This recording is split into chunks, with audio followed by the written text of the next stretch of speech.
ஓம் அரஹர நம பார்வதி பதஜே அரஹர மகாதேவா. தென்னாருடைய சிவனே போற்றி, எந்நாற்றவர்க்கும் இறைவா போற்றி. ஓம் பாசாங்குசா பூப கபித்த ஜம்போ பலந்திலான் வேணுமபித்வஹஸ்தைः தத்தைஸ்ததாயஸ்தருணாருணாபஹ பாயாஸ்தஜூஷ்பான் தருணௌகணேசஹ. அன்பார்ந்த பக்த கோடி மெய்யன்பர்களே, அனைவருக்கும் வணக்கம். நமது இந்த பதிவில் 27 நட்சத்திரங்கள் இருக்கின்றது. இந்த 27 நட்சத்திரக்காரர்களுக்கும் ஒவ்வொரு ஆலயம் இருக்கின்றது.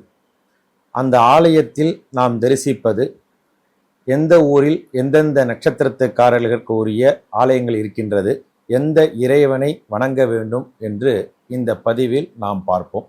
அடுத்தபடியாக மிருகசீரிஷ நட்சத்திரம் என்று சொல்வார்கள். பொதுவாக இந்த மிருகசீரிஷ நட்சத்திரத்தில் பிறந்தவர்கள்லாம் புத்தி கூர்மையாக இருக்கும்.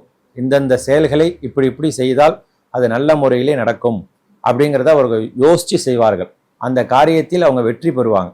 எல்லாம் அவங்க எடுத்த காரியங்கள் எல்லாமே பார்த்தீங்கன்னா வெற்றியாக தான் இருக்கும். பொதுவாக 27 நட்சத்திரம் நல்ல நட்சத்திரம் தான். அதில் இந்த மிருகசீரிஷ நட்சத்திரம் அப்படிங்கிறது அது ஒரு தனி சிறப்பு வாய்ந்தது. இந்த மிருகசீரிஷ நட்சத்திரத்தில் பிறந்தவர்கள் இப்படி தான் இருப்பார்கள் அப்படிங்கிறத கரெக்டாக நம்ம அதை பார்க்கலாம். அவங்க ஒரு செயல் செய்கிறத பார்த்தாலே ஒருவேளை இவருக்கு மிருகசீரிஷ நட்சத்திரமாக இருக்குமோ அப்படிங்கிறத நம்ம நினைக்கலாம். அந்த மாதிரி இந்த மிருகசீரிஷ நட்சத்திரம் அப்படிங்கிறது ஒரு தனி சிறப்பு வாய்ந்த நட்சத்திரம்.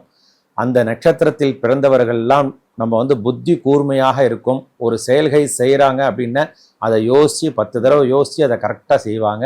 அப்பேற்பட்ட நட்சத்திரம் மிருகசீரிஷ நட்சத்திரம். அந்த மிருகசீரிஷ நட்சத்திரத்தில் பிறந்தவர்கள்லாம் வழிபடக்கூடியது எண்கண் அப்படின்ட்டு திருவாரூர் அருகிலே இருக்கின்றது. அந்த எண்கண்ணில் பார்த்தோம் அப்படின்னாக்க அங்கே ஒரு முருகப்பெருமான் ஆலயமும் இருக்கின்றது.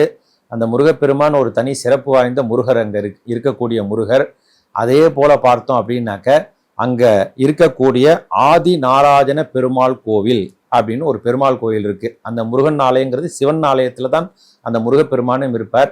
அந்த சிவன் கோவில் பக்கத்திலேயே இந்த முருகன் ஆலயம் சிவன் ஆலயம், அதற்கு பக்கத்திலேயே பார்த்தோம் அப்படின்னா ஆதி நாராயண பெருமாள் அப்படின்னு ஒரு பெருமாள் இருப்பார். அந்த பெருமாளை வணங்க வேண்டும். மிருகசீரிஷ நட்சத்திரத்தில் பிறந்தவர்கள் திருவாரூர் மாவட்டம் எண்கண் அப்படிங்கிற ஊரிலே ஆதி நாராயண பெருமாளை வணங்கி வாழ்வாங்கு வாழ இறைவனை பிரார்த்திக்கிறோம். இந்த கோயிலுக்கு இந்த நட்சத்திரத்துக்காரங்க போங்கோ நல்லது அப்படின்னு சொல்லியாச்சு. இந்த சாமியை வழிபடுங்கன்னு சொல்லியாச்சு. அந்த சுவாமியை நீங்கள் வழிபட போகும்போது அந்த சுவாமியோட சிந்தனைகள், அந்த சுவாமிக்கு அர்ச்சனை பண்ணுறாங்களா அந்த மந்திர ஒளி உங்கள் காதில் விழணும்.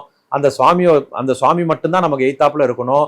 அந்த மாதிரி நீங்கள் வணங்கினால்தான் அந்த தெய்வத்தோட அனுகிரகம் உங்களுக்கு கிடைக்கும். தூக்கங்கிற ஆனந்தம் எப்படி நமக்கு கிடைக்குதோ அது போல தெய்வத்தோட அனுகிரகம் நமக்கு கிடைக்கணும் அப்படின்னா அது உங்களோட மூளையை கொண்டு அங்கே நுழைக்கணும். அப்போதான் உங்களுக்கு அந்த அனுகிரகம் நமக்கு கிடைக்கும். அதனால நீங்கள் கோயிலுக்கு வந்தீங்க அப்படின்னாக்க சுவாமியை சிந்தனைகள் மட்டும் வச்சுட்டு சுவாமியை தரிசனம் செய்து அந்த சுவாமியோட அனுகிரகம் உங்களுக்கு பரிபூர்ணமாக கிடைக்கணும் அப்படிங்கிறத பிரார்த்திக்கிறோம்.